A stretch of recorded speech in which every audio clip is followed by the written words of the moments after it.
Hello and welcome to Occupied Thoughts, a podcast brought to you by the Foundation for Middle East Peace. I'm Peter Beinart, a fellow at the Foundation. Today is September 21st, 2025, and I'm delighted to be here with Ussama Makdisi.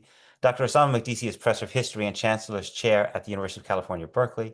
He was previously Professor of History and the first holder of the Arab American Educational Foundation Chair of Arab Studies at Rice University in Houston. Professor Makdisi's most recent book, Age of Coexistence, The Ecumenical Frame and the Making of the Modern World, was published in 2019 by the University of California Press. He has published widely on Ottoman and Arab history, as well as on U.S.-Arab relations and on U.S. missionary work in the Middle East. Ussama kindly joined me for a podcast in July, and I'm grateful he made time to speak with me again, although I wish it were under better circumstances. Last time we spoke, Ussama had just had the surreal experience of being personally named and targeted by members of Congress in a House of Representatives hearing, ostensibly on anti-Semitism in higher education. I wanted to speak with him again because it just became public that UC Berkeley shared the names of 160 faculty members and students with the Trump administration as part of an investigation into alleged anti-Semitic events. Ussama, thank you for doing this. It's good to be with you, Peter. So maybe you can just we can just start by you telling us what exactly it is that Berkeley has done here. Well, as far as we're aware, I mean, those of us who were sort of sent these notices, and of course, we don't even know who the 160 others. I know Judith Butler was one of these people. I was one of these people. I know at least one lecturer and one other student who was, but the vast majority, I don't know who they are. And the perverse situation here is that we have no idea what specifically was turned over to the Trump administration. We have no idea what the specific cases are. We have no idea what the actual specific allegations are, other than, quote, alleged anti Semitism.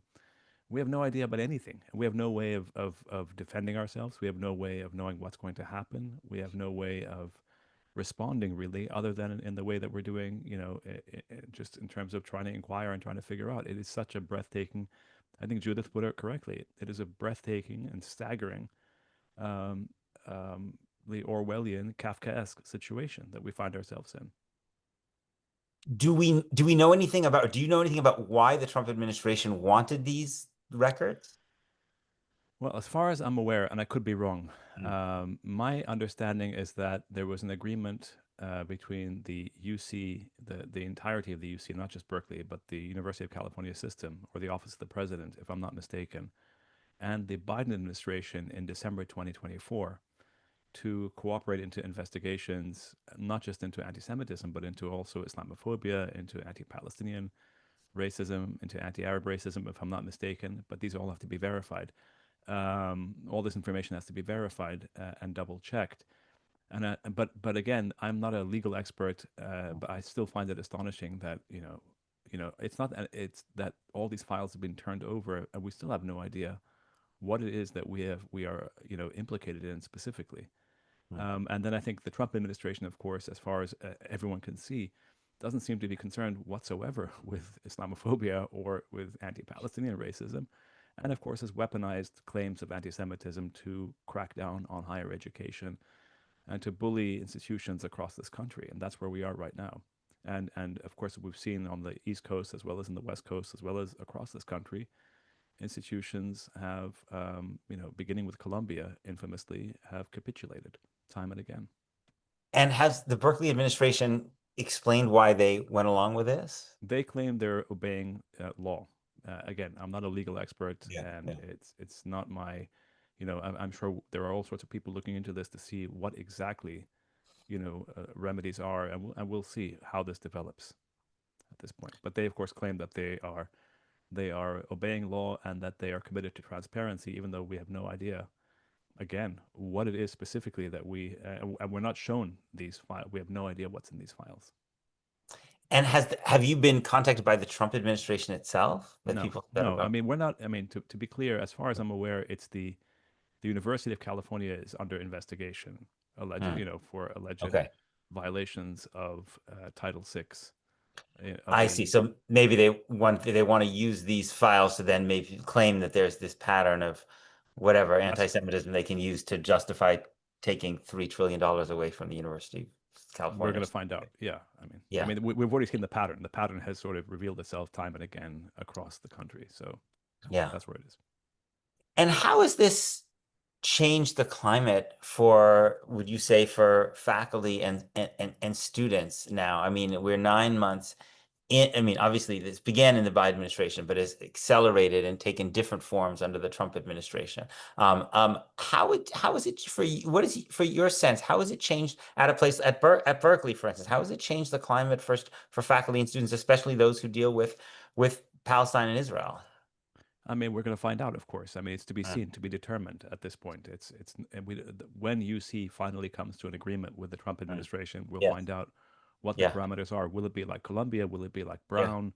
yeah, What is the form of capitulation? What are the specific terms of the capitulation? And then, of course, we'll yes, have like a sense of what exactly we're facing. But the whole idea, Peter, and again, to take it back, it's not about me per se. yes, And yes, it's in fact not about I think any of us individually. It's really right, about the idea that there is an actual genocide taking place in Gaza.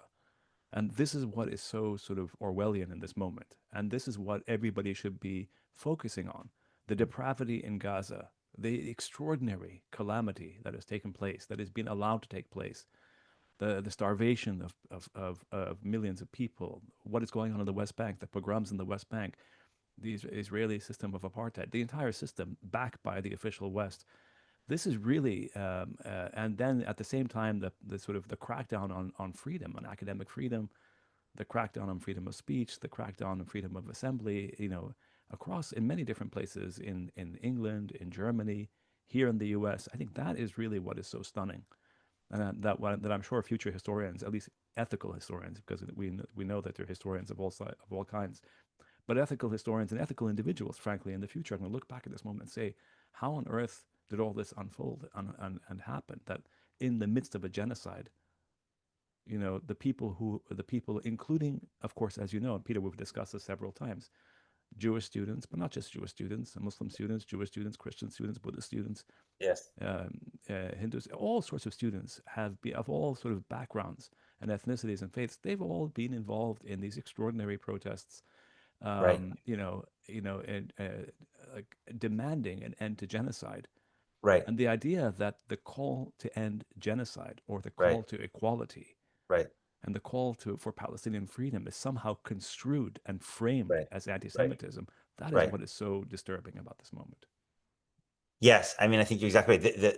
The discourse of anti-Semitism is a way of responding to the protests against genocide without talking about the genocide, right? By responding to the movement that the genocide has sparked, right? While but turning the conversation into something else in which the people who are involved in this protest, rather than being people who are, morally indignant about something, become a kind of bigots until proven innocent, basically. It's beyond extraordinary. And the amazing thing is how few of these people who've been protesting have been approached and have been talked to as students to say what it is that what are you protesting about? Let us discuss with you.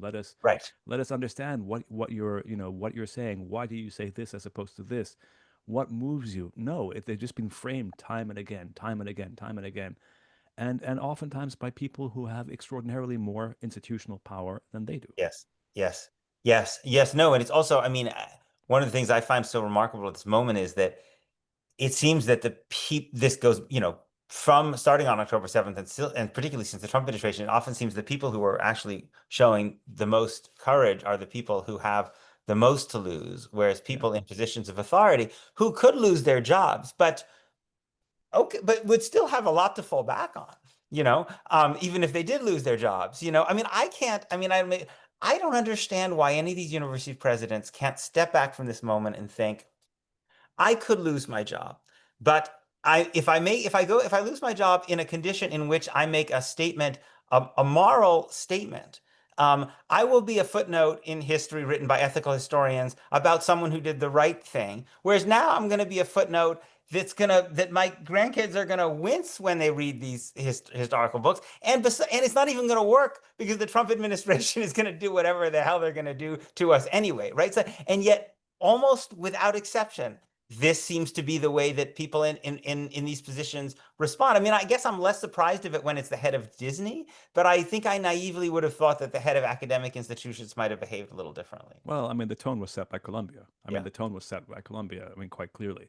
And right. the shocking capitulation that Colombia sort of engaged in, and the kind of restrictions on teaching Palestinian history, on the framing of Palestinian students, on framing of Palestinian professors, framing of Jewish professors in solidarity with Palestinians, all this has preceded what's happened at Berkeley. And just a reminder, as far as I'm aware, other UCs have also turned over Mm, files containing names. It's just that Berkeley had the, at least informed us, whereas the other UCs haven't even informed those whose names were in these files that had been turned over. That's the incredible thing, that there are many more than just 160 people.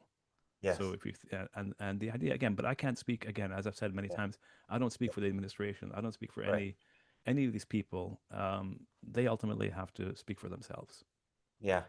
I'm curious, Rashid Khalidi wrote an essay in The Guardian where he basically said, now that Columbia has adopted the IHRA definition of anti-Semitism, I can't teach my class. I won't teach my class, right? Yeah, yeah, Um, I'm curious, Harvard has also to some degree adopted this. yes, Do you have a sense of how these capitulations to Trump and this adoption of this completely unscholarly and yeah. very, very dangerous and cynical and a definition of anti-Semitism, how it's actually changing the teaching of it? If I would imagine that most people, if they look at what's happening in university and they have a class that's titled, Israel and Palestine since the 19th century, they would think, sorry, I think I'll find another thing to teach. Yeah, I mean, we're going to find out because Yeah, so far the UC has not adopted the IRA definition, yes, and I hope they don't adopt the IRA definition precisely for the reasons you pointed out. yeah. The irony and the perversity of this moment is that the California Assembly, the state assembly, just passed AB Assembly Bill 715, which is a bill that has created an anti-Semitism monitor to monitor in K through 12 education, Uh, basically instances of creation of an anti-Semitic learning environment. And the initial versions of the bill were truly shocking insofar as they clearly specified, very clearly specified, explicitly, in fact, specified that the use of the word settler colonialism in relationship to Israel was, for the sponsors of this bill, tantamount to creating an anti-Semitic learning environment, and so on and so forth. All these other, basically even far more egregious than the IRA definition, which is uh, already egregious enough.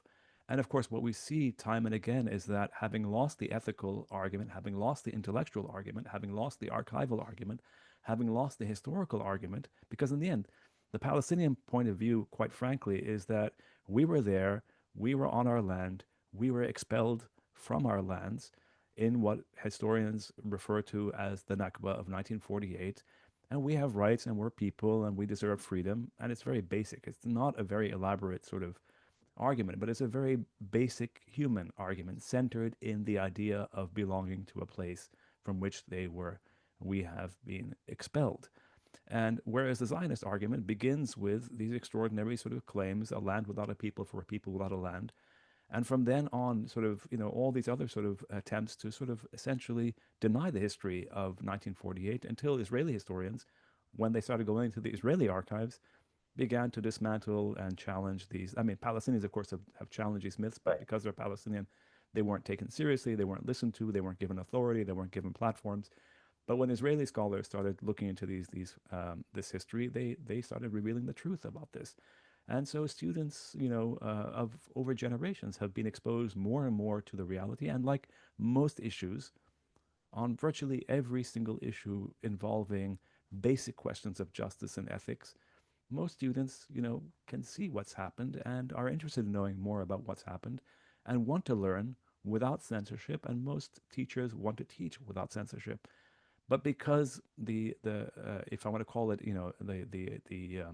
the pro-Israel, or whatever you want to call it, the Zionist side of the argument, um, they have lost in so many instances the intellectual, and they're afraid of actually engaging intellectually. So now they don't seem to, they don't want to talk about Israel. So now it's all about sort of accusing people of being anti-Semitic, and thereby shutting down our ability to actually have and first of all, of course, it's completely outrageous to accuse us of anti-Semitism. But second of all, the idea, and to accuse not just Palestinians and Arabs and Muslims, but the irony and the perversity is that, as I said, many Jewish individuals, including in Yes. this case Judith Butler, are caught up in this. The irony and the perversity of this is that the very point of a university is to be able to expose students to many different perspectives and points of view, and that is what is on the line now. Right. And especially these from the group of people who said that the problem with wokeness was that people were too casual about accusations of Yeah, bigotry, but right? it's like I don't even take. I mean, honestly, Yeah. yes, they of course Yes. said that, and but Yes. we perfectly well Yeah. how sincere those kinds of arguments were. Yeah. I mean, I guess I suppose one thinks back to look for historical parallels, the McCarthy period. The Um, McCarthy period didn't take place in the genocide. I think this is what I have to say over and over again. It's mhm, true. mhm, There was McCarthyism. It's absolutely true, and there's always been. I mean, so the right. idea also of sort of let's not mythologize U.S. history. I mean, there've been these Yes. moments in the past as Yes. well, but Yes. not during an actual live stream genocide when the UN just came out last week Right. with yet another finding and Right. Right. determination of Right. genocide. I mean, we're Right. talking about one of the most monstrous sort of events that I have ever witnessed and seen in Yes. terms of being seen, and that you've talked about, and you've published about, Yes. and Yes. it's honestly shocking that here we are in the middle of all this, and we're being told, "Don't you dare think about this or say anything about this. You must stay silent.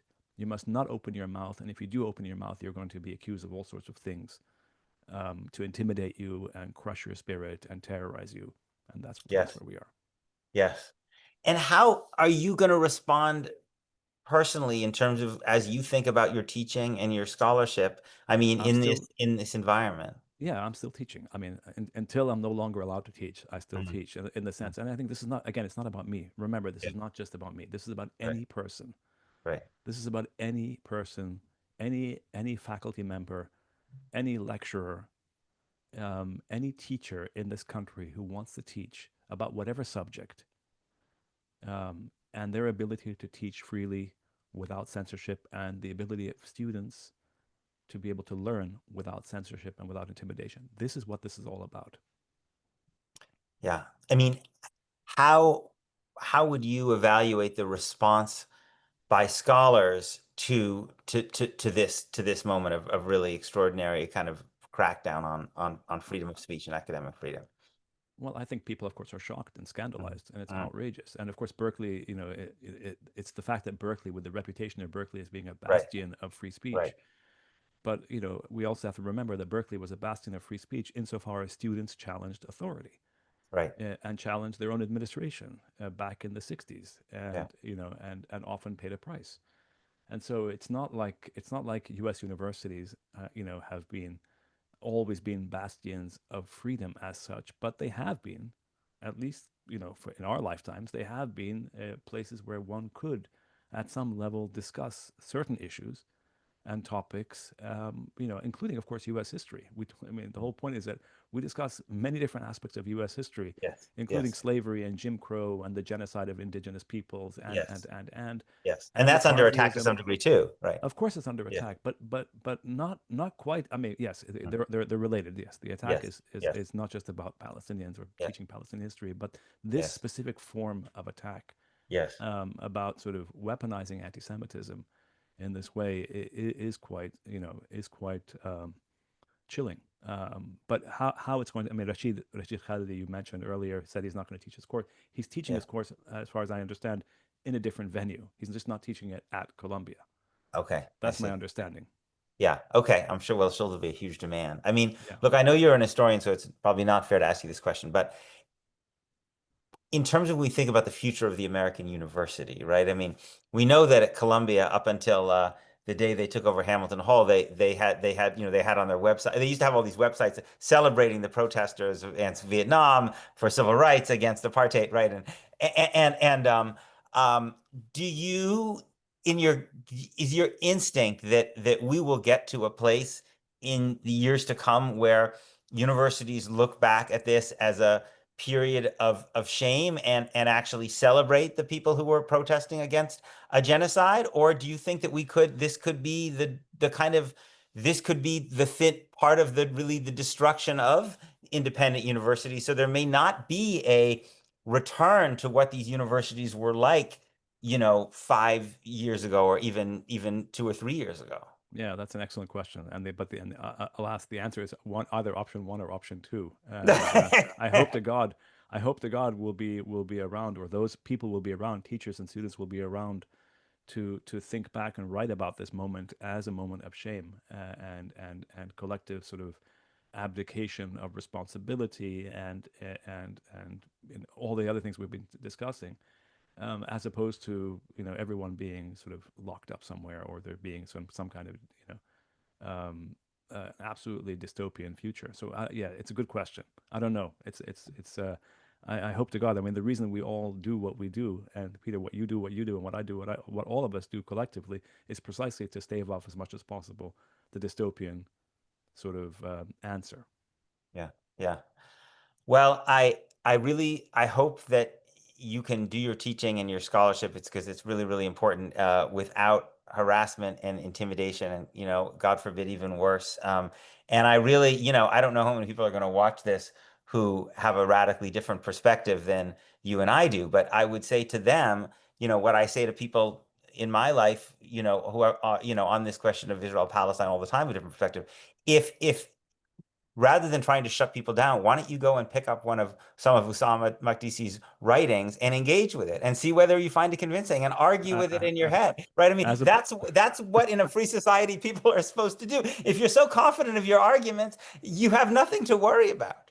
Yeah, but when it's not just people, I mean, it's also people inside university who should be doing Right. that as well. And Absolutely. a lot of people who haven't, and who should No, be no, that's engaging with each other, and actually listening and arguing, and actually yes. taking what I say, actually really reading what I'm saying, as opposed to sort of mischievously character, or defaming me, and mischievous character, taking a retweet out of Right. context, and then sort of ignoring everything, and pretending that somehow it's Yes. really shocking, I really. mean, maybe what you and some of your colleagues in Middle East Studies should do is offer free seminars for the faculty at the business school and the medical school and the law school, because we see all over the place that it's at these professional schools, right? Among people who may have a lot of expertise in something else, but don't have any scholarly expertise on this subject, that are often where you're finding the people who are essentially in league with the Trump administration and with the people who are trying, right? So maybe one needs to somehow enroll them in your classes. My classes are open to anyone who wants to take them. Um, Osama, thank you so much for doing this. Sure, Peter, it's good to be with you.